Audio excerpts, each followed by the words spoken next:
I would rather huff the piss than drink instant coffee. You're still listening. This is our final transmission.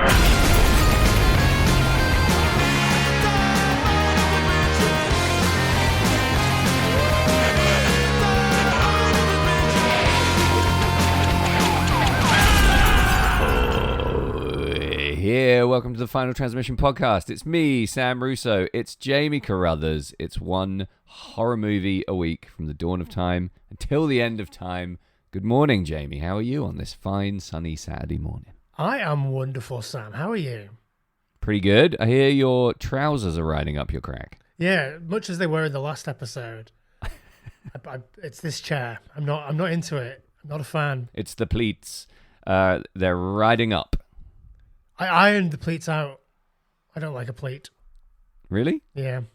You depleted, if Yeah, you I will. did. What don't you like about pleats? You're such a particular fellow. I think they're just a bit too sharp. I don't want to look so angular. Do you know what I mean? No, I don't know what you mean. Starch those pleats. No, never. What's going on in Sam City? Not buying pleated trousers and ironing the pleats out, I'll tell you that much. I'm drinking instant coffee because I've run out of good stuff. That's it. That's all I got. I'm drinking good stuff because instant coffee. Because that's all you got. Fucking jump. Instant coffee's not that bad. It's completely fine. I think it tastes. Does the job. The freeze-dried taste of instant coffee is, I think, one of the worst flavors in the known universe. Really? That's fine, I guess. I'm definitely not going to be able to argue with you on that one. Yeah, real coffee's better, obviously, but in a pinch, I'll have an instant. Something quite comforting about an instant coffee. Whoa.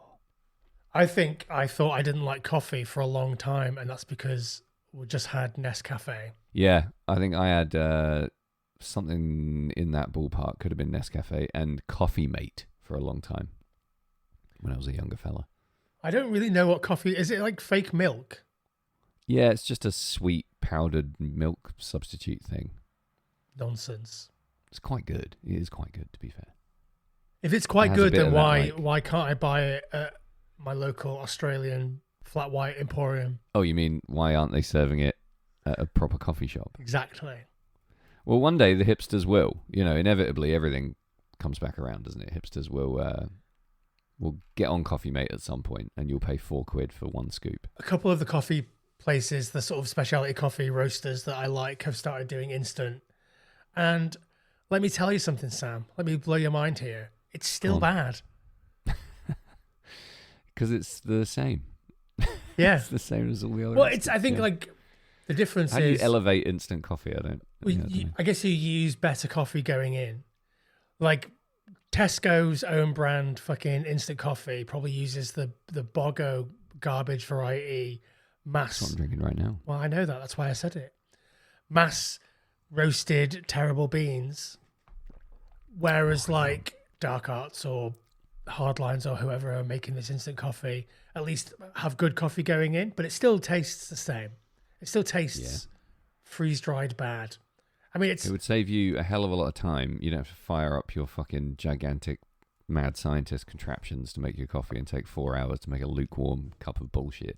You just splash a bit of hot water on it and off you go. Go live your life. I've got the time, Sam. I can tell you. Time is a luxury Jamie Carruthers is swimming in. Yeah. We learn this every week on week, time and time again. I just do a V60. That's my go-to. It's not. There's no mad science contraptions. It's just pour water over coffee. That is a mad science contraption. Thinking about bras. All right, speaking of bras, let's talk about the movie Popcorn from 1991. Yes. Directed by a couple of guys, confusingly. Let her rip, Jamie. Let's go get those dicks racing. Okay, so, I mean, a couple of guys, but not really. So, Mark Herrier, who you know and love from the TV show Bosch. He was also in Porky's. Yeah, Porky's. Oh, boy. I know. Well, we won't talk too much about Porky's. I think we've already dug into Porky's. Porky sucks. Let's move on. Like I said, we dug into Porky's when we talked about Black Christmas anyway. So, like, we're fine. We get to talk about Black Christmas a little bit today. That's nice. That's true.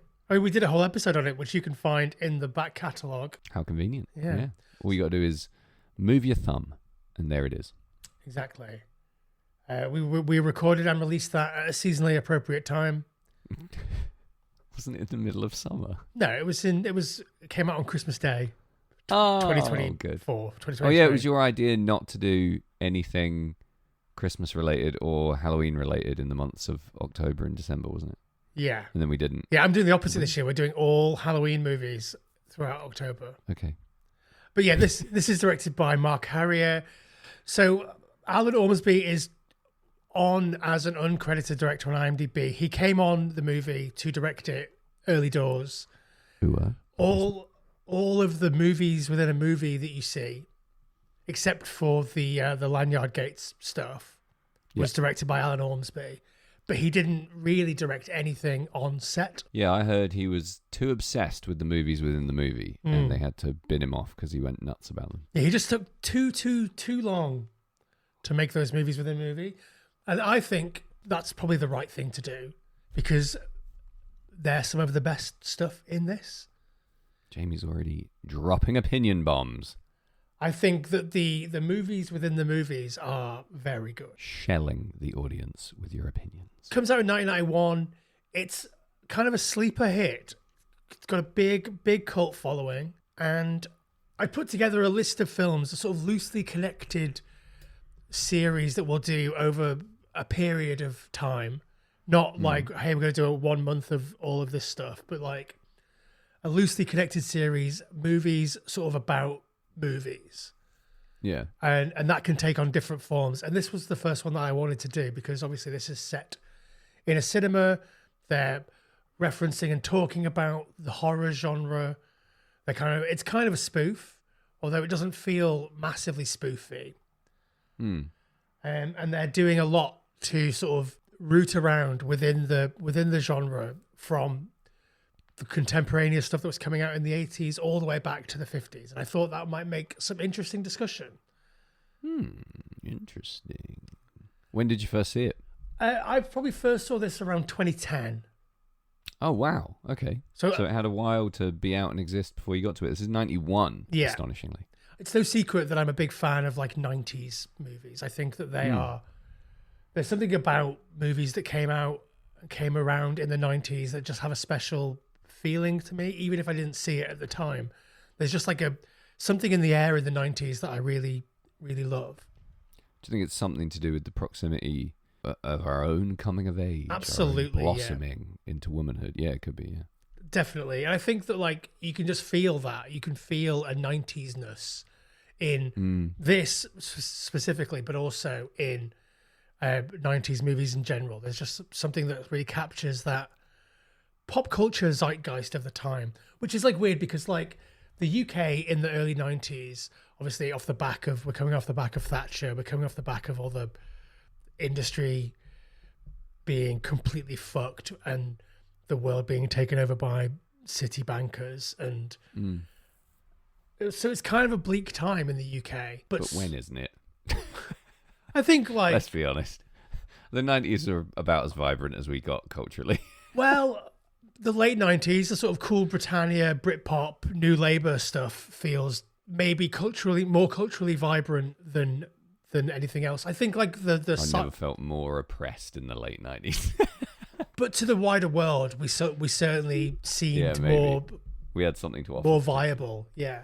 Yeah, wars and Oasis. Nice one, dickhead. I think the UK seems a bit more vibrant and culturally relevant now, but I think this is because of the siloing of pop culture and the fact that like we don't live in the same culture as the people that exist in those silos. Do you know what I mean? Like you build your own community worldwide using the fucking internet, so you don't really exist in your local community anymore. That's a massive take. Well, I think taking my Saturday morning brain a minute to digest that. Sorry. Yeah. We don't exist in the same world as people who work in factories because we have the internet. We don't experience the same culture as all of the people around us because we build our own culture and our own cultural communities online. I don't know. That sounds a bit nerdy to me. Does it? Because you live on the internet, you don't experience reality. Is kind of what you're saying. Well, you just don't experience the same reality as other people. We all live in our own individual echo chambers culturally. I don't really like that. But I mean, it's true. It's just a fact. How's that a fact? How can you assert that as a fact? It's why that like you have a set of beliefs that don't fit into the beliefs of your next door neighbor, right? And they experience the world massively differently because they exist in a different culture, and that might be because they're not in the UK DIY punk scene. It might be because they're not involved in horror stuff. It might be like this is all cultural communities that we're building up basically online because like how do you get a gig in fucking California? You don't just rock up, you don't just get a flight to California and be like, hello sir, can I play CBGBs? Like that's not how that works. Not far off. Yeah, I don't know. This all feels a bit very depressing and loosely knitted together. But well, I mean, it's not. Hasn't it always been the same? Hasn't there always been big cultural differences between neighbours and people in? Just because you're in a geographic location doesn't mean that you automatically share the same values and the same culture and the same beliefs. Like, yeah, I completely agree. But I think that like the siloing of culture, the breaking up of the monoculture in the 90s, for example. Yeah, I get that on like an industrial level, you know. Yeah. In the 90s, you and your neighbor were watching one of the same 4 TV channels. So Yeah. the culture, you were listening to one of the same 5 radio channels. So the culture you were experiencing was all roughly the same, and you could find your own sort of counterculture alternative niche within that. But ultimately, the culture was the same. I mean, you're equating culture with entertainment pretty heavily. Yeah, Like, that's what culture is. just because you watch a couple of hours TV a day in common with your neighbor doesn't mean that you're automatically going to share the same beliefs and values. No, but Also, a lot of people choose to reject watching that shit. Like, I didn't watch fucking Neighbours or EastEnders or any of that crap growing up. no, I but just automatically didn't like it. But you know what Neighbours and Home and Away and all that stuff is because that was part of the monoculture at the time. So like, Yeah, sure. Whereas now, I could say, you know, K-pop Demon Hunters to you, which is the biggest thing on Netflix at the moment, and you probably have no fucking idea what that is. I could say Skibbity Toilet to you, Jamie. Exactly. This is what I mean. Like the culture is so broken. But back, in the 90s, someone could have said to me, Mongolian throat singing, and I'd have been like, what? You read it in a fucking encyclopedia. Like, not everything is dictated by what's on fucking TV. Some people leave their houses and exist in, workplaces and clubs and leisure activities and shared cultural experiences like museums or, it's not all like everyone watches EastEnders, therefore everyone's a racist. Like, I mean, that's a little bit reductive. Nobody said that. Well, you said that. Yeah, I said that, yeah. I don't know. That feels like a very entertainment-led version of culture that doesn't resonate with me at all. No. I think you mentioned museums. Museums are also culture, but they're also entertainment, right? Like yeah, I guess that still counts. There's always crossover. Crossover, yeah. The monoculture, I mean, we are already miles off track, but the monoculture Haven't even fucking started yet. also is, what we're being told by the predominant historian narrative of the day. Sure. Anyway, this is a film from the 90s called Popcorn about teenagers running around a cinema being murdered. How could it possibly go wrong? How did we get onto this cultural debate? That's not in my notes. It's the morning. You're all fired up. I am. You think you know it all. And you want to tell everyone why everything sucks because your chair is making your trows ride up your crack. Yeah, my pants. The point that I was making there is that I think that like I feel quite optimistic about the world at the moment, but it's because I live in a bubble of people doing cool things and nice things. And there was a moment in the 90s, or there was the entire 90s basically up until maybe 97 where the world felt like a really horrible, bleak place in the UK. Right. And the nostalgia that I have for the 90s, even for films that I didn't experience at the time, is entirely based on fiction. But it's fucking cool, so that's fine by me. If you could choose a cinematic era to have come of age in, what would you choose? Let's just say you're not allowed the 90s because that's what actually happened. I would say the sort of early to mid 80s. Ooh. Yeah, that tracks. Like a lot of cool horror stuff is happening then. A lot of like late 70s or even early 70s stuff is starting to become more readily available if you didn't see it in the cinema at the time. I think like It depends where you come of age, because if you come of age in the UK in the 70s, obviously that's going to be fucking horrible on a million levels. But also, like, the cinema isn't a place that you get to go very much. No, and it fucking sucks when you get there. Yeah. Everyone's smoking.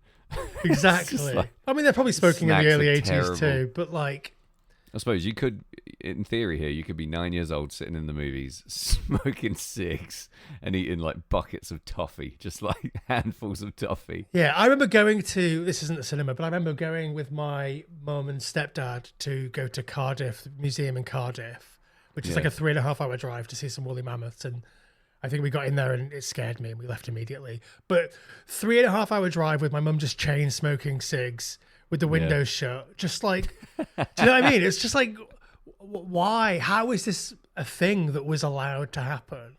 It's quite funny that people's common sense didn't kick in. Like, even though they're being told, this isn't that bad for you, it's fine. Sure, it might be a bit of a naughty vice, but it's very social and it's really cool and it looks great.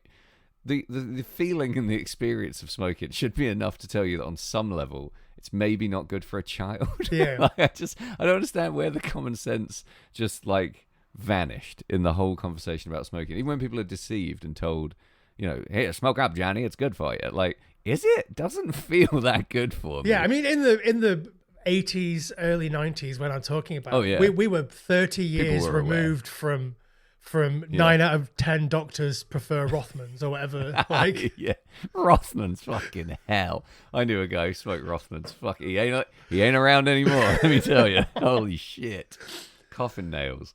So, all right, are you in any way tempted by the allure of, say, like the truly romantic era of cinema, where you're a kid and you pay? Let's say you're in, you know, some small town America, and you pay a couple of pennies, a couple of bits, and you get to watch, you know, movies all day. You can walk in and out of the cinema. Nothing, you know, snacks cost nothing.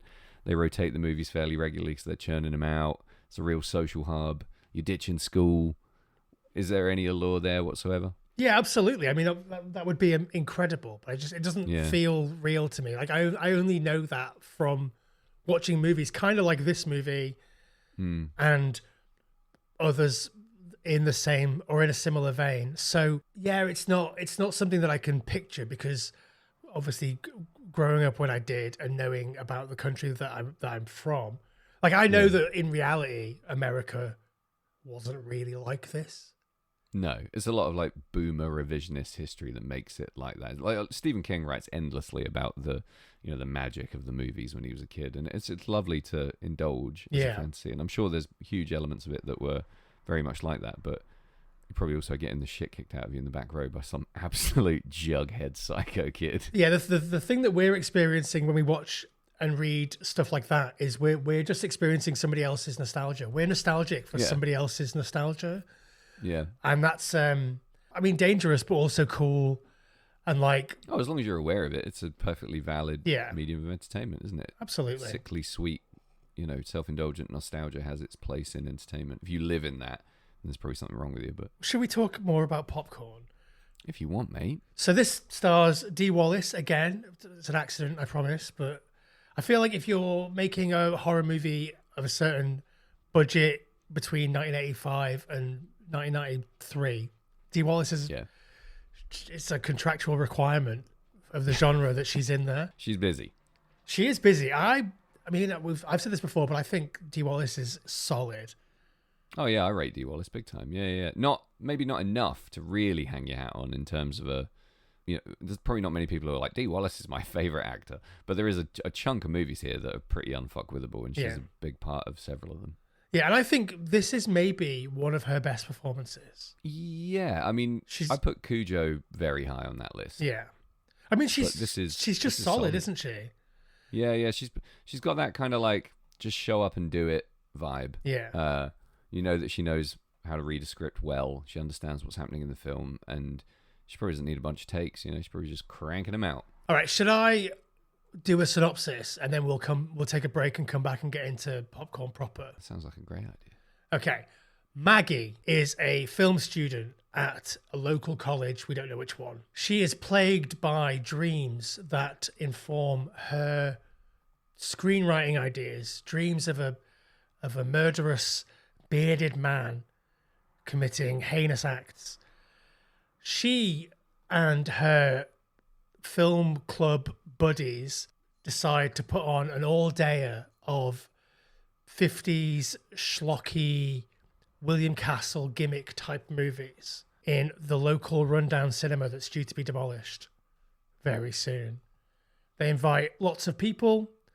They do it as a fundraiser, but suddenly somebody is killing off people in the cinema. Could it be the person from Maggie's Dreams is real and committing these crimes, or is there something else happening? All will be revealed in the 91 minutes of Popcorn. Nicely done. Thanks, mate. Did you know there's 1,000 people in that cinema? I didn't know. So a thing that's fun about this is that they shot it in Jamaica. I thought you were going to start your synopsis with somewhere in Jamaica. And a thing that they didn't really factor into the making of it was casting extras. They started filming and they were like, "Oh shit, everybody's black." So like they were suddenly very aware that they couldn't make it be like super Midwestern America or wherever it's meant to be. Yeah. And had to do some work to mitigate that. Yeah. And I think they did quite well. I think that is such a difficult problem for a human being to verbalize. Guys, the problem we've got here is that everyone's black. Yeah.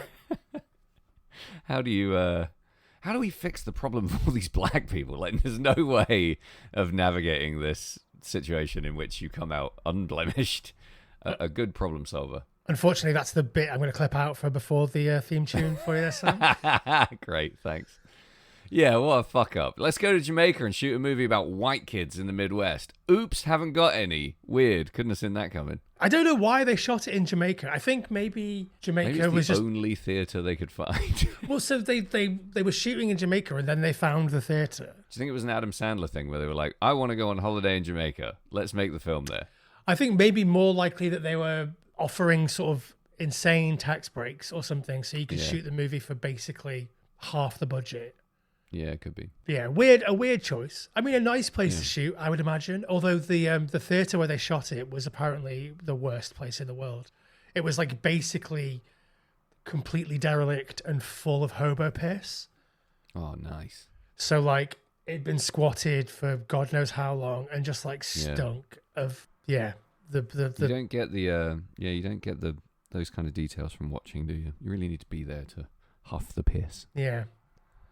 I don't want to huff the piss. Although I would rather huff the piss than drink instant coffee. So you'd rather huff 20 years of vagrant urine in a dilapidated cinema than drink 1 cup of instant coffee. I mean, I might be being hyperbolic, but 100% yes. I wonder if that amount of saturated plasterboard just drenched yellow has a similar effect as a cup of instant coffee. It probably wakes you up. Right, Sam, should we take a break and start talking about popcorn proper? We've earned it.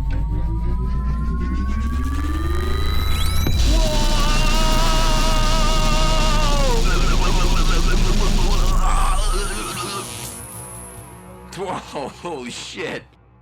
I guess that's why they call it Phantom Power. I'm back. Me too, mate. Me too. Good timing. I didn't ask you when you asked me before, but I'm guessing you hadn't seen Popcorn before. No.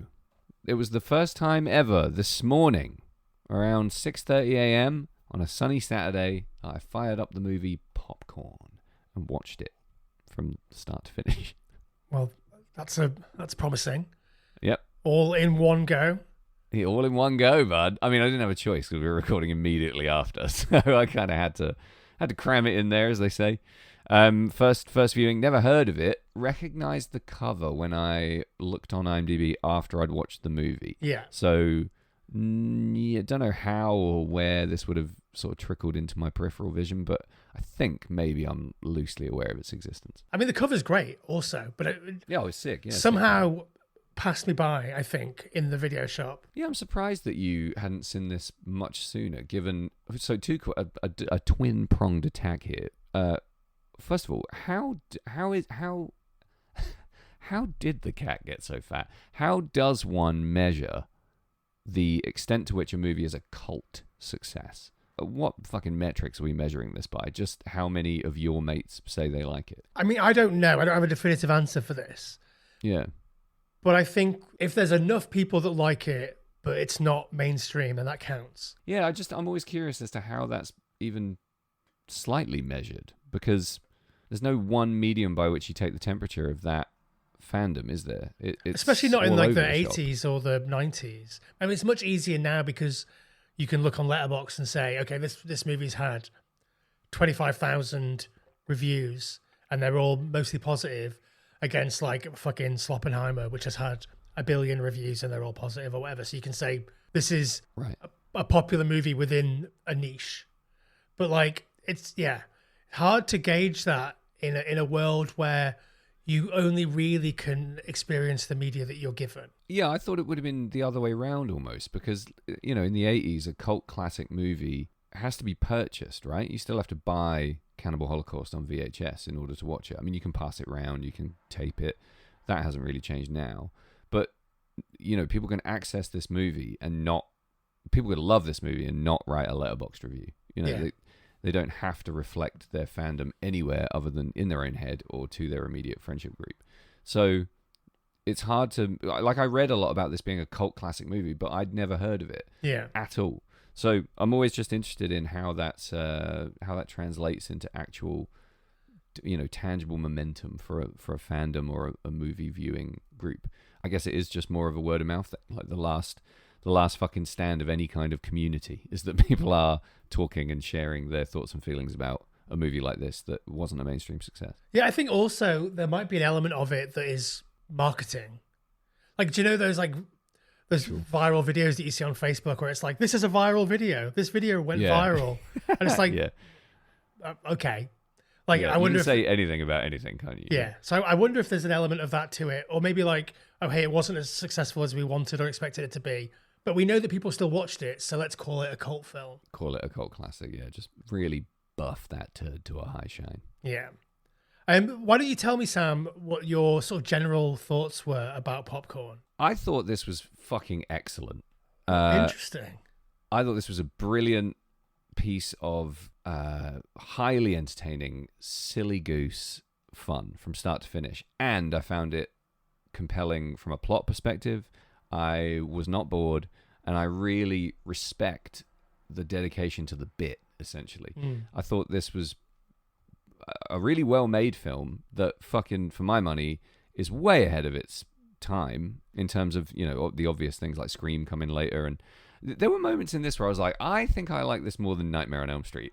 Like, wow. I was bang into this flick. It does a lot of things that at the time, I guess, are not original in the sense that you've already referenced William Castle, and it's obviously being referential of a real golden age of cinema, but it's doing it in a way that is a little bit ahead of its peers.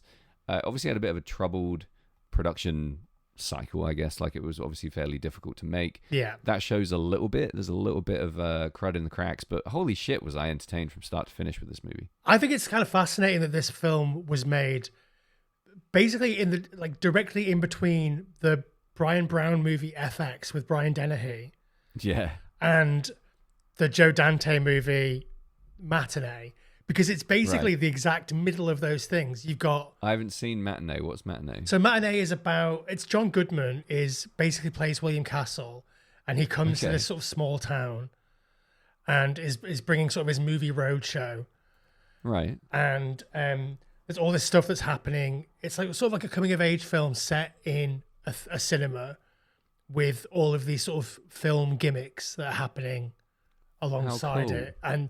The movie within a movie in that is called Mant. It's about a giant man ant. Brilliant. Casting John Goodman as William Castle. It's fucking... Give yourself some kind of award. Yeah. That's incredible. Perfect. Oh, I got to watch that. That sounds great. Yeah, I think that's a movie that you would really like. But the idea that this sort of sits in the direct central point of that. So you've got all this sort of... In the mid to late 80s, we suddenly became aware of like makeup, special effects as a thing that could exist outside of behind the scenes of a movie. I think through like magazines like Fangoria and Gore Zone and other magazines that would like showcase these creature effects Yeah. a bit more and give us a bit of an insight into what that looked like, you started to see people become more interested in the hows and whys of it. And so it would creep into the actual narrative a little bit. Yeah, there's a real crack for nerds to crawl into there. Yeah. You know, but behind the scenes stuff, especially in the horror genre, it's painfully hard to get hold of way back when. Yeah. And as soon, like you said, as soon as you start getting more of a mass market dissemination of that kind of stuff, you know, there's really nitty gritty articles and pieces about people whose names you read but don't know who the fuck they are. You get a massive groundswell of that trickling into movies, and that's when I think, correct me if I'm wrong, but things get a bit more self-referential. You start building the momentum towards genre-defining masterpieces of self-reference like Scream, etc. Exactly. And yeah, this feels like a slightly, I mean, it's, in my opinion, this could have been a very tentative and careful attempt at that in a lot of areas in the movie. There's a lot of like, oh, if they'd done this, it would have been. But they throw absolutely everything at this, and I love how over the top, how theatrical, how silly, and how completely willing to go way beyond what's necessary to make the movie do what it does. It's a great whodunit. It's fun. There's some absolute dog shit acting, but it does that thing where it kind of places it in exactly where it needs to be. Yeah. I don't know. I just think I might be crediting it with more than it deserves, but holy fuck, I just had a really good time watching it. I'm guessing, because you said you'd watch this, Grapes, that you like it.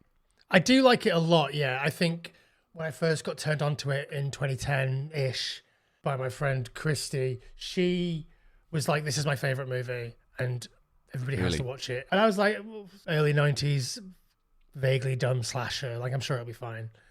And I watched it and I immediately had an affinity to it. And it's because like this is like we talked about the nostalgia for other people's nostalgia, but this is like kind of the place where I want to live. Like these are the movies that I want to experience. Do you know what I mean? Like Yeah.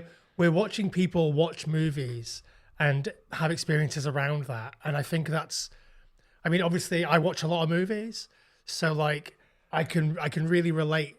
I can really empathize and put myself into these scenes and these moments. And I think like the killing and all of the stuff that makes it a horror film essentially is kind of window dressing for me. And the stuff that I really like is just the getting dressed up with 999 other people and going down to my local piss-soaked theatre and in Jamaica. Exactly.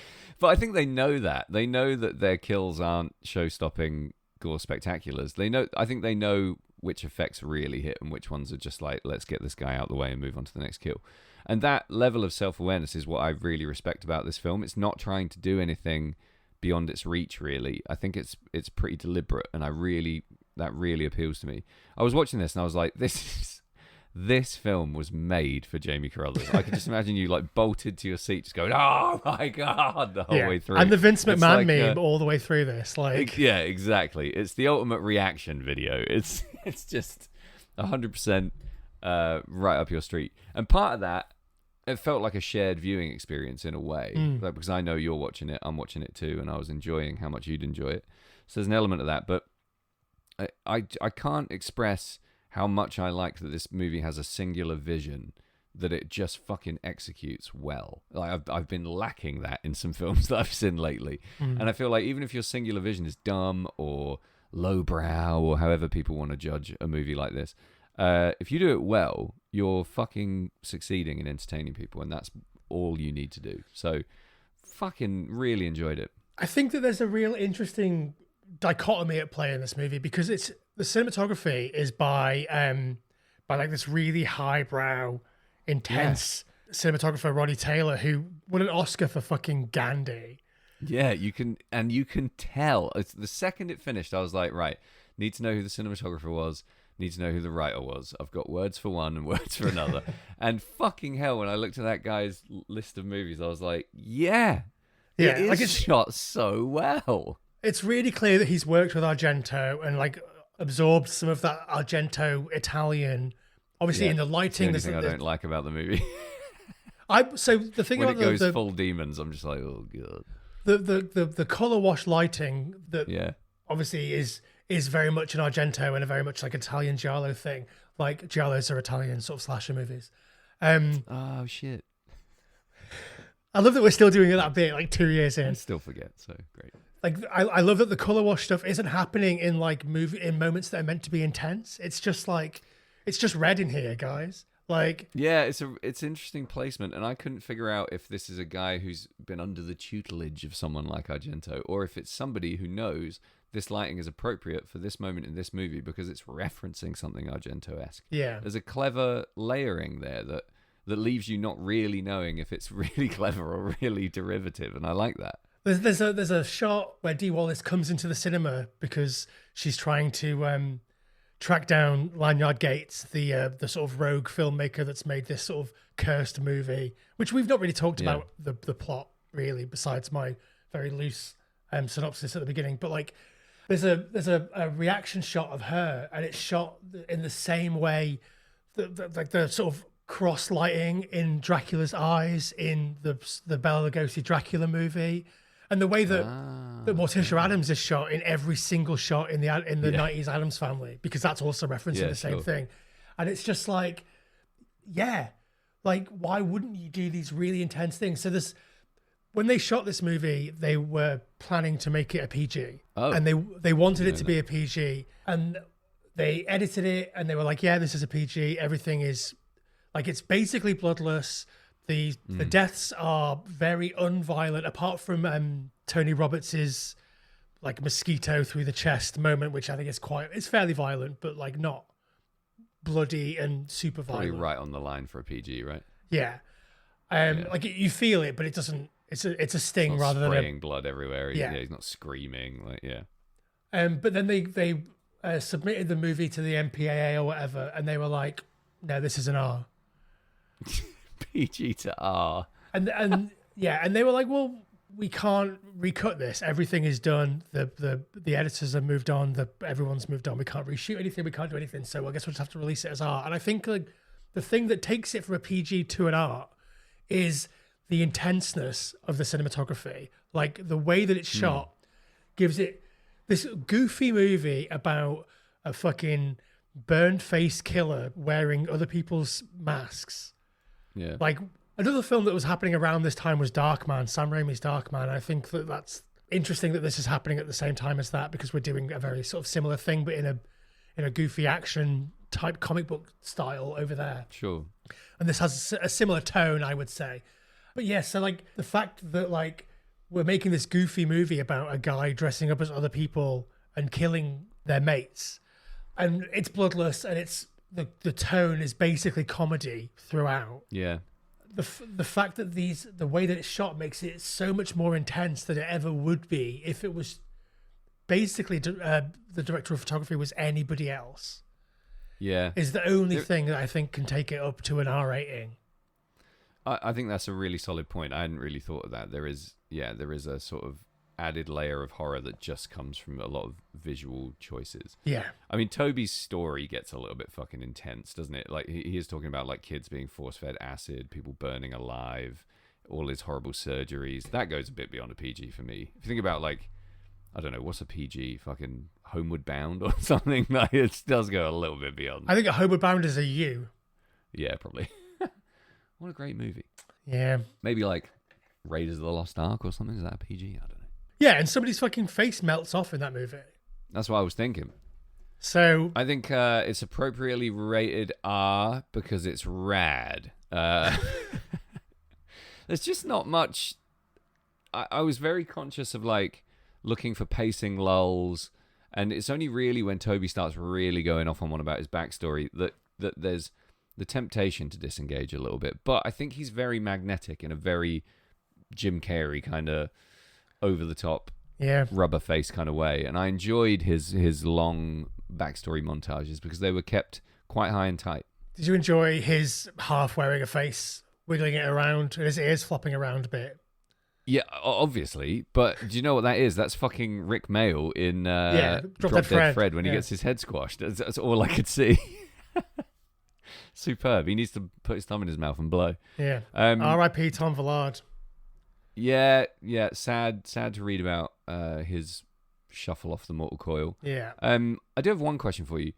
Ray Walston's in this movie.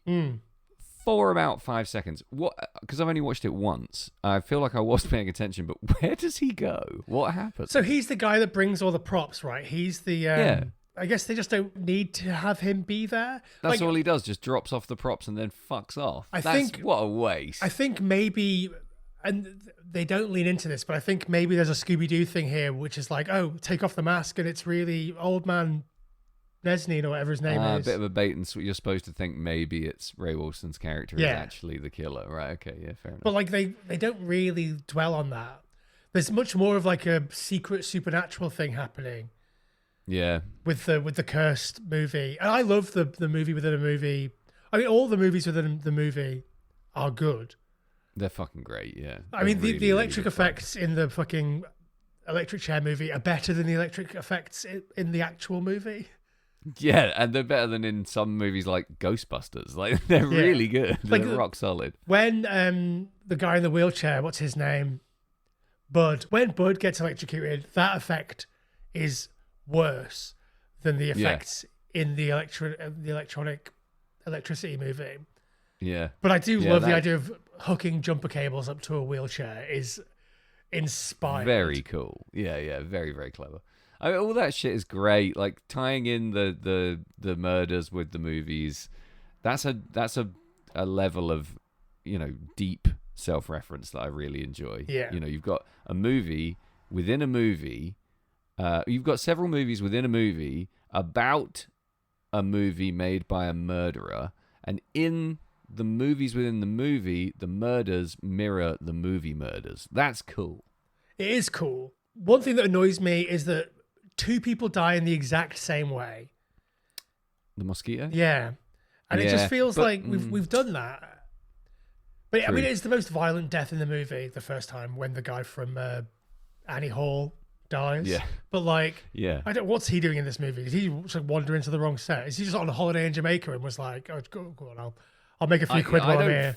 Yeah, I don't understand why anyone's in this movie, really. Like, why the fuck is Ray Wilson in this movie for 4 seconds? Like, I just don't get it. He just shows up. He has a great line, doesn't he, when he's like, the mystery, the magic, the bullshit, or whatever he says. It's fucking cool. He does a good job. Have you seen any of the Coffin Joe movies, like the sort of Brazilian 60s movies that this is the Lanyard Gate stuff is sort of specifically referencing? I don't think so, no. And also, Lanyard as a first name? Yeah, that's weird. What? It's weird because they're referencing Coffin Joe, and like obviously Coffin Joe is a fucking cool name, It's a great name. and like weird because I don't know how much Coffin Joe had entered the zeitgeist. I mean, these are movies from the 60s that like At Midnight I'll Possess Your Soul and stuff, but like they're Brazilian movies, Brazilian horror movies, so I don't know how much people were aware of them. Well, I'm not. No. Not I mean, really I great. wasn't in the 90s at least. Sure. I think only when I bought like a Blu-ray box, a DVD box set, was when I was like, and I think I just bought that because I was like, Coffin Joe is cool, and there are 5 movies in this, and one of them is called At Midnight I Will Possess Your Soul. So like, Done. Sold. yeah, how am I not going to watch that? Yeah. And it has this sort of, I mean, the movie within the movie, the Lanyard Gates movie, Possessor, has that real Coffin Joe quality, but it also has like a real sort of Lynchian quality to it and a real John Waters vibe also. Yeah. These are people that had seen those Coffin Joe movies. And Well, especially because we're invited into that movie via the medium of a dream. Yeah. First of all, we don't know it's a movie. We don't know that it's meant to be kind of a hokey theatre set. So we watch it and we're like, fucking hell, that looks a bit piss weak. And then we find out what it is. yeah. And that makes it 10 times cooler.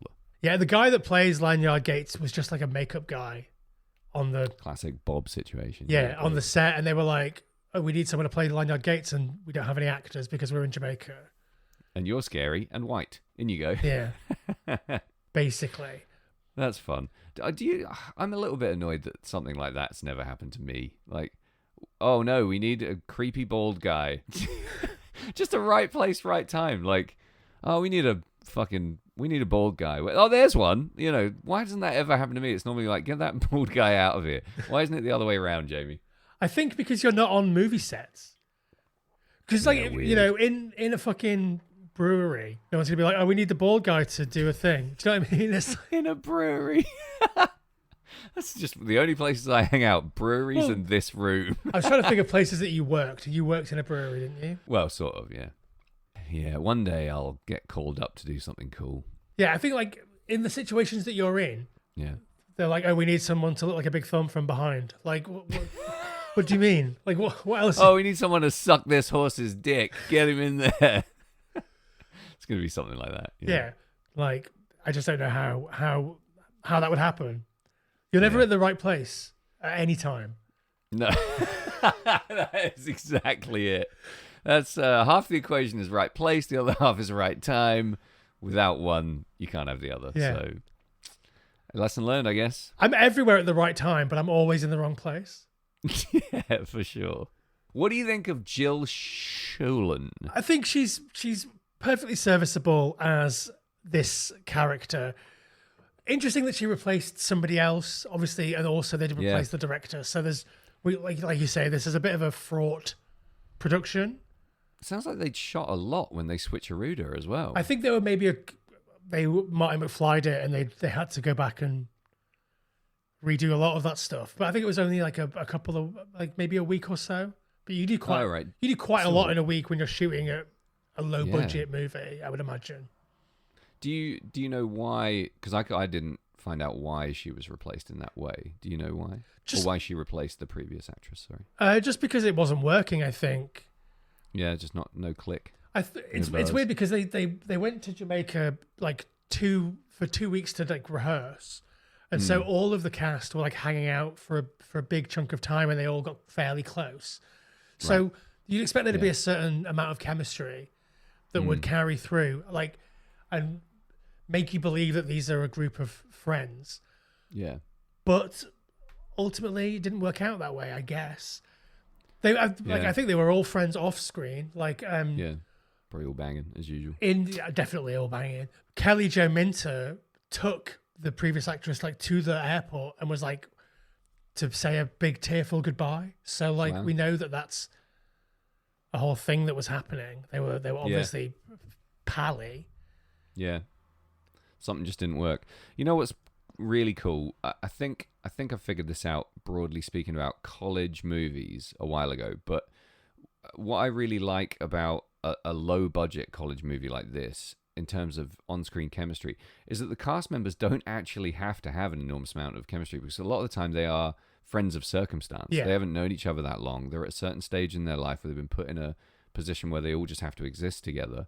So you can get away with some slightly clunky chemistry, a lack of knowledge of backstory. You can navigate a lot of real horror movie pitfalls when it comes to the friendship dynamics as they play out on screen by just making them college kids. And I think that's really well rendered here, because we don't have any super intimate bonds or childhood friendships or anything like that to sort of force into the audience's hearts and minds. You just have a group of pretty disparate individuals who all study film, and you get a pretty fun, slightly bristly kind of chemistry between the actors because of that, and I think that's great.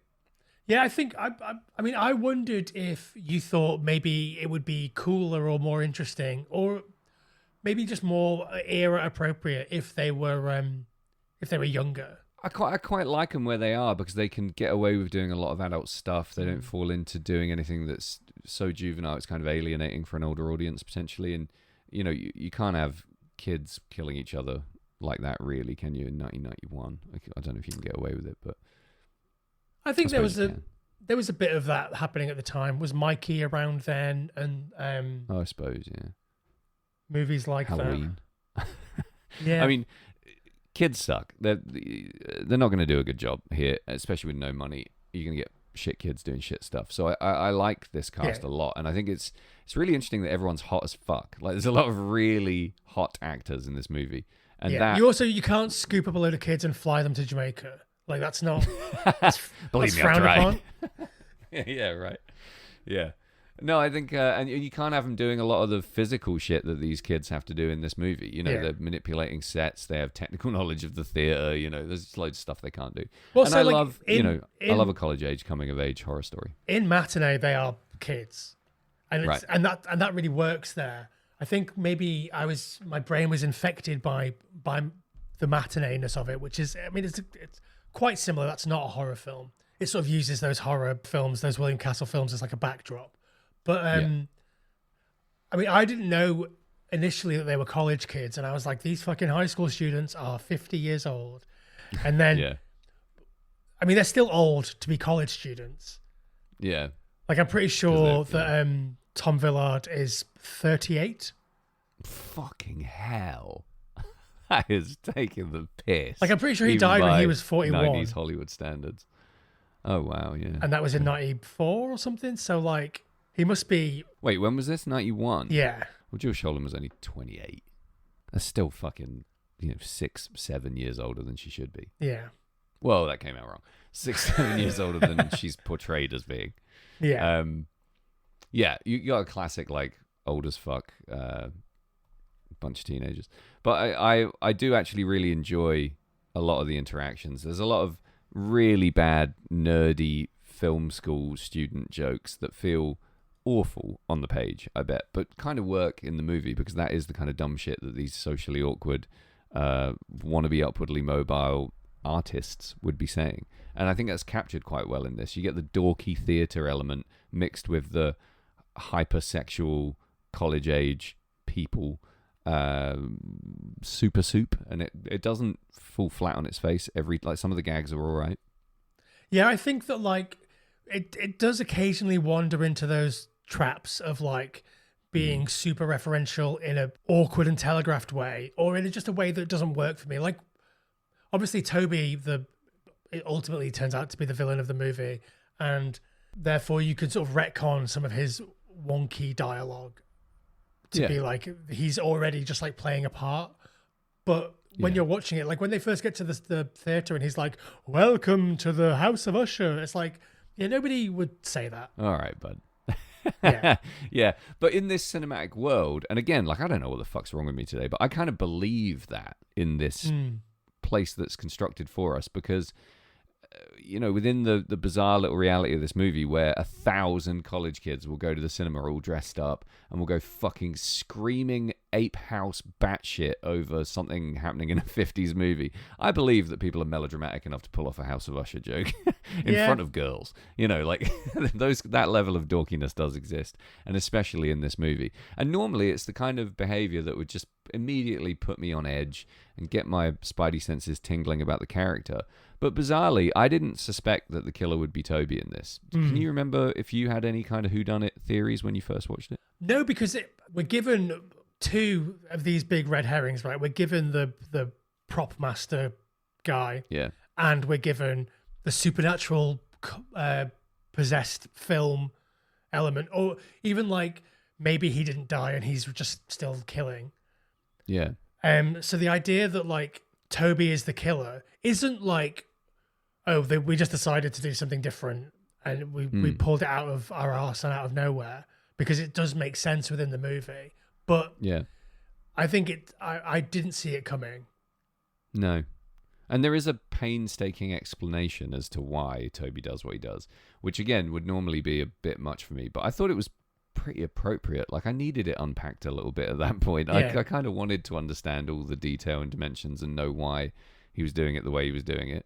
Yeah, I like that he's completely nuts as well. I think he's a fun villain. He's a very dramatic, over-the-top 50s B-movie villain. I like him. The thing that bristles me about him and him being the villain is like, how long have they been at college? How long have they been mates? Yeah, they've been there long enough that like they've formed this bond, and they've had this club together long enough for it to be like defunded, basically. Yeah, long enough for their like editing lab to be moved 4 or 5 times. Exactly. A couple of semesters at least, maybe a year. So he's been their friend for maybe a year. Yeah. And has been completely solid and fine. Yeah. Like you don't need to do all this. Yeah. To kill your mates or to kill the person that you want to kill. Yeah, but he wants to undo it, doesn't he? He wants to undo the curse. He thinks if he does it the same way, he won't be burned. Oh. You can't get unburned. You can't put the shit back in the dog. Yeah. Exactly. You can't unfuck the pig. Yeah, we know that, but he doesn't because he's badonkadonk. And we kind of believe that he's nutsoid. And that's fun. I buy in. I think one of the headlines towards the end is Mother burned before Toby's eyes. Yeah. I feel like that's a bad copy editor who is writing that headline. I love critiquing copy editing in movie headlines. It's so fun. Yeah. I mean, not a very sensitive rendering of the events there in the news media. I enjoy Karen Laurie as Joy. I can't say words anymore, sorry. Because I knew I'd seen her from somewhere, and I went back through the old IMDb, and it's a whole load of dog shit TV, let me tell you. I can believe it. She's got that sort of soap opera beauty. Do you know what I mean? She is gorgeous. Holy shit. Yeah, Kelly Jo Minter, I think, maybe one of the most attractive people that's ever been on a screen, specifically in this movie. Wow. Incredible. Wow, that's which one's Kelly Jo Minter? She works at the popcorn concession. Oh, hell yeah. Yeah. Hell yeah. And that's what I mean. Like, nobody's minging in this movie. Yeah. Everyone's killing it. That's a thing in like American movies at this time. Like if this was a British movie, everyone would look like me and you. Yeah, definitely. But I enjoyed the like peppering throughout of those little social interactions that help you get to revelatory character moments. Like Joy just straight up hooking up with a huge beefcake guy while what's his dick's off at the popcorn stand. Like I just enjoy that for texture. Yeah. It's not so hyper focused on the horror narrative that we're just constantly grinding away at the same old shit. We actually get some teen cinema antics, which is really fun. Yeah, I think Derek Rydell as Mark. In my notes, I wrote that he's the Michael Jordan of douchey movie boyfriends. Like he's he's top shelf. Yeah, absolutely. He's incredible. His dialogue is so bone dry. He's such a patronizing piece of shit. I mean, I guess, not my favorite term, but is it gaslighting what he does to her? I think he's just sarcastic. I don't think he's gaslighting her because he doesn't know the truth. Right, okay. Again, I don't know what gaslighting is, but he's fucking so good at just being like, oh, okay, so there's a killer in the theater and you've been dreaming about him. Nice one, bitch. Like, he's so mean and dry and droll. I really like him. I think, just to move on to another thing in my notes, there's a thing in this movie that is really ahead of its time. Yeah. And it's the critique of the fact that audiences just want to see the violence and they don't care if it's fake or real. They just want to watch people die in violent ways. And like, I don't know if they are actively trying to nail that message on in a sort of subtext way, or if it's just a happy byproduct of like what happens. But like, obviously the entire climax of this movie happens before the audience. Yeah. And they obviously have seen all of these special effects things happen, and they've been part of this sort of production experience that's involved the entire cast in costume and stuff. So they wouldn't know that this is real. Yeah. But they're so stoked to see it. And like, I just think that that's really ahead of its time and a really interesting thing to do. It feels almost Shakespearean. Yeah. Almost Midsummer Night's Dream-esque. I've said that popcorn is almost Shakespearean. Yeah. Am I high? What the fuck? It's Machiavellian, I agree. It's doing what Phantom of the Paradise did in a way that really fucking annoyed me, in a way that's right on my wavelength. Yeah. It's nice and dumb, and it's telegraphed to the right extent, but it's also highly entertaining. We're enjoying that death scene. We're enjoying the whole coming to fruition of this enormous set piece that is the whole theatre, and the audience's response, and ultimately Toby's failure to execute his plan, but it's played out in such a way that's really satisfying. It bookends what I find to be an interesting story. So I really enjoyed that scene. It didn't feel like a over-the-top, endless bang, bang, bang, explosion, explosion climax. It felt just right. Yeah, obviously. The only thing that I find massively incongruous within the movie is... Go on. How does Toby get the marquee letters to fly off and replace themselves with the word possessor? Yeah, how does he do that? How does he get in her dreams? That's also... Well, I think he's not in her dreams. She's also just having these dreams. Like, she did experience dreaming that. About, yeah. She was also there in the theatre when she was a kid, right? So... Yeah, but it is a pretty beastly coincidence that she happens to be dreaming the events of that movie and that experience right when Toby's about to fucking kill her. Yeah, quite impressive that he is telekinetic enough to do that and that doesn't come back into the movie at any point. Yeah. It's good fun. I thought the mum was dead as well, so it was cool when she came back. I think she's Again, just love being dumb and watching this movie. It's perfectly fine. It's probably just a weird cinematic osmosis, but this movie was screaming Vincent Price at me the whole way through. You know, when they're electrocuting those seats, I'm thinking about the Tingler. And you know, there's just, without anyone being called Vincent or Vinnie Price or anything Dr. like that. Price He's or just whatever, there. Dr. Price, yeah. He's just fucking there in this movie as much as William Castle is. And that's a really satisfying place to be in terms of the feeling of a movie. If you're evoking all of that without nailing it the fuck on, there doesn't need to be a big moving eye portrait of Vincent Price in the back of the theatre for you to feel like his legacy is at least being, if not respected, then kind of channeled through a film like this. Yeah, I think like the Ray Walston character is could easily have been Vincent Price. Yeah, bringing that energy, that theatrical, the sweeping gestures, the big words, not big words, you know what I mean. What am I trying to say? Like the long enunciation and like the grand gestures, that kind of thing. Yeah, for the 4 seconds that he's in the movie. Weird that like that feels like a cameo role, right? Yeah. That you would get somebody that was involved in these kinds of movies. And like Ray Walston wasn't really. No. Like he obviously worked a lot, but he wasn't like one of these like 50s, 60s sort of sci-fi horror guys. Yeah. He's it feels a little bit like maybe they tried to get like Peter Cushing and couldn't or something. Yeah. Do you know what I mean? Well, like you'd expect a Cushing or a Dick Miller or like one of those guys. And I guess the character itself is the cameo rather than the actor portraying it. And that's fine by me. I quite like when the noosed rotten corpse guy appears. It looks a bit like Yoda. I think that's fun. The practical effects in this movie are, I'm going to go out there and say, not good, but wholly appropriate for the movie. I think they all really work. Yeah, no, I think they do. I think like my favorite effect in the movie isn't a practical effect, really. I mean, it's probably an in-camera effect. It's when the guy is pissing next to himself. Yeah, that's fun.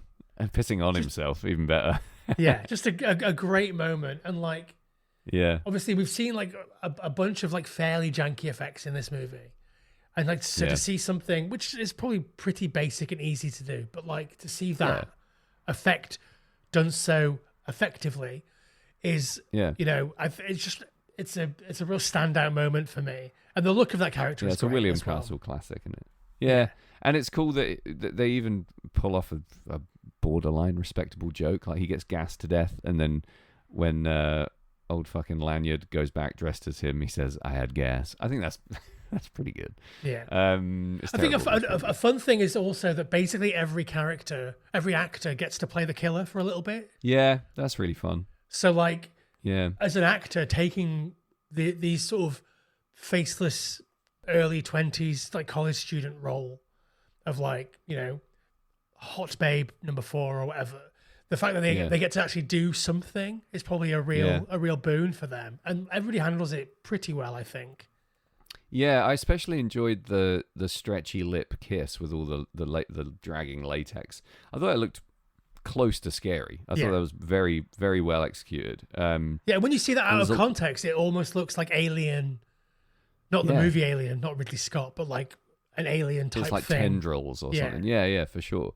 And I love that kind of effect, and I really enjoyed the element of the masks. I realized at the end that we did actually have an opening maybe or establishing shot of a load of wobbly latex masks right at the beginning. So that's quite good filmmaking, isn't it? That's a real tease of what's to come later. You got no idea what it is in the moment. It just feels like part of this spacey dream. And then when you see that happening later on, you're like, oh, okay, you did even tell me that was going to happen at the very beginning. I like that. Little callback.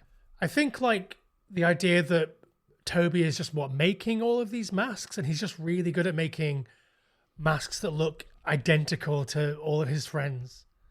Yeah, it's creepy. I mean, it's creepy, but it's also stupid.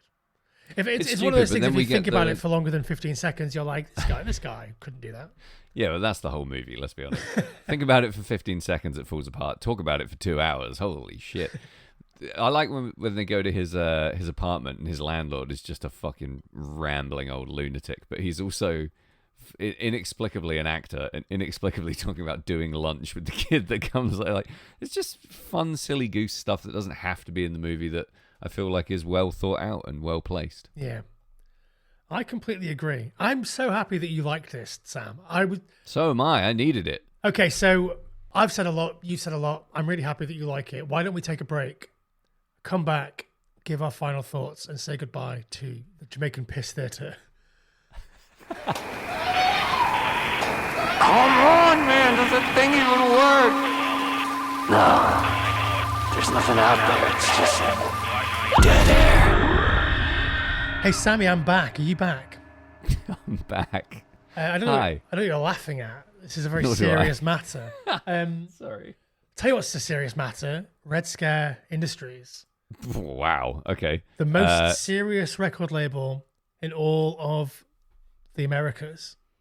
Yeah, if you believe that, you'll believe anything. So go to redscare.net and peruse. Enjoy a fine, curated catalogue of punk rock records, music releases, and merchandise. Fill your basket and then empty your basket by buying them and having them mailed to your house. Yeah. Fill your basket and fill your boots. Yeah. Okay, final thoughts, Sam. Yeah. I genuinely love this movie.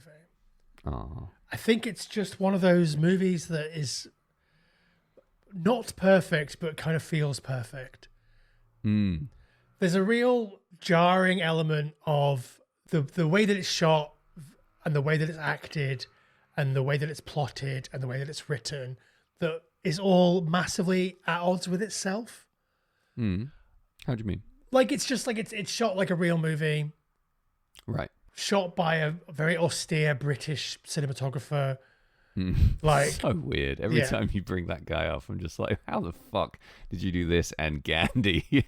Yeah, I mean, he also did Theatre of Blood. He also did Tommy. Sure. Like, he did a bunch of like weird stuff. So he's got weird cred.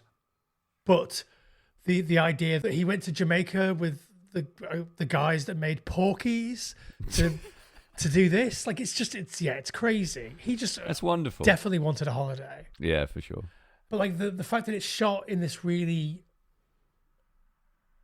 serious, toned, well thought out way against the ill thought out everything else Yeah.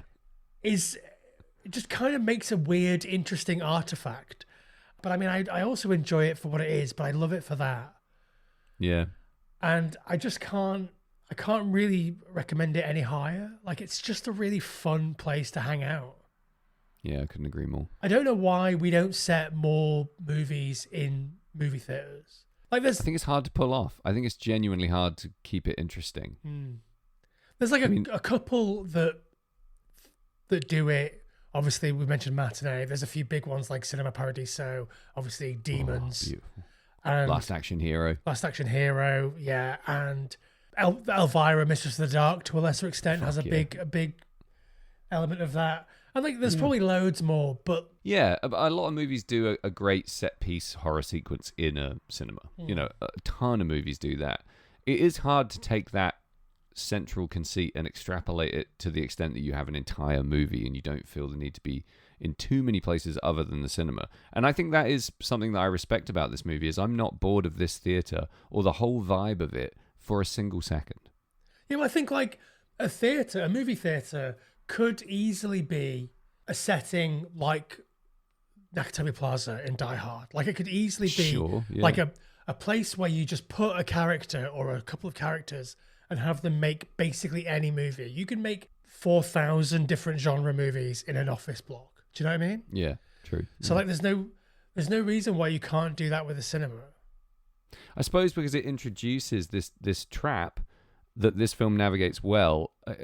I guess you'd call it a cliche now, but it introduces the tropes and the traps of the I don't know, like an office building can be a blank slate, can't it? Because anything can happen there. In a cinema, you're confined to the idea of cinema. You're confined to the idea of cinema people, cinema things. There's an aesthetic that you can't really escape from within within reason. So I think it's really hard to make a great cinema movie. Yeah. And I can't necessarily say that this is a great cinema movie, but it's one of the best ones I've ever seen. You're right. If you're making a movie set in a cinema, to some degree, that movie has to be about the experience of watching a movie, and has to sort of kind of comment on being an audience member or being a filmmaker or whatever. So you can't, you're always going to be kind of hampered by that. And also, that's been done here and in many other places, kind of in Demons, kind of in Cinema Paradiso to a different effect, kind of The Drive-In by Joe L. Lansdale. Like all of these things, like it kind of deals with that. Yeah. There's probably only so many things you can do and keep it interesting. Yeah. And that's, again, why a movie like this wins, does well. I'm glad that after there was that shooting in the cinema in America, that we didn't get like a cinema Die Hard type movie. Oh, wow, yeah. I mean, that'll happen eventually, I'm sure. Yeah. You're going to have to rate this movie, Jamie. I'm gonna do it. I'm gonna give this 2 mosquito stabbings through the thorax out of 2. The exact 2 out of 2. The exact amount that happened in the movie. It's a 100% movie. Well, only so it's I could hundo. Only so I could say that. Really, It's top marks. It is top marks, but it's not really a top marks movie, but it's a top marks experience. Oh, I like that. Yeah, that's cool. You can go through it and you can pick out all the faults, but when I'm watching it, I'm absolutely there. I'm having a great time. Yeah. What about you, Sam? What are your final thoughts? You've said all my final thoughts. It was such a pleasant Saturday morning Raz that's exactly how I would recommend it to people. And I would give this movie 7.3 hearty pumps of butter all over your hot, fresh popcorn out of 10. It does exactly what it sets out to do in a really entertaining way. It's surprising in very special ways that you absolutely don't expect. And it's just about trashy enough to be lowbrow entertainment. It just does all of the things that you want a trashy horror movie to do, but it's clever enough to keep you interested. It has enough cinematic chops to make for a very compelling whodunit, and the practical effects rule. It's just good, crunchy, chewy horror nonsense. Hooray, well done. Yeah, I think the fact that like Mark Herrier basically didn't really direct anything before or after this. Yeah. He's an interesting proposition, isn't he? What a strange career. Yeah, just, I mean, the director that we hired to do this isn't really working out. Should we just get the kid from Porky's?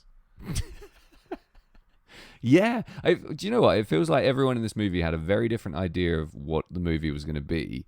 And unlike a lot of movies where that happens, where they just fucking crash and burn in a disgusting pile, this worked out well. Yeah. Like, you got the guy who's like, maybe this is a teen coming-of-age movie. Maybe it's a really brutal horror. Maybe it's a gorgeous art house piece of Baroque cinema.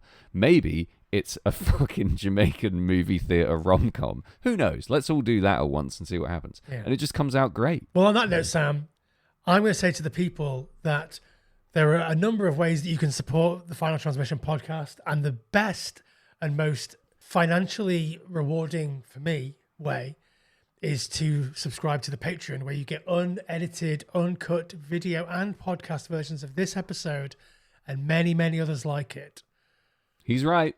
You can do that at patreon.com/Final Transmission. If you can't do that, make sure you're subscribed wherever you're listening to this. Make sure you've rated and reviewed this podcast. Make sure you are following us on your social media platform of choice at FT Horror Show. If you can't do any of that, tell a friend. Yeah, just tell a friend. Tell them about popcorn, the food stuff, the movie, the podcast episode by Final Transmission. And we'll see you next week for another movie that I think Sam is going to enjoy. Ooh, goody.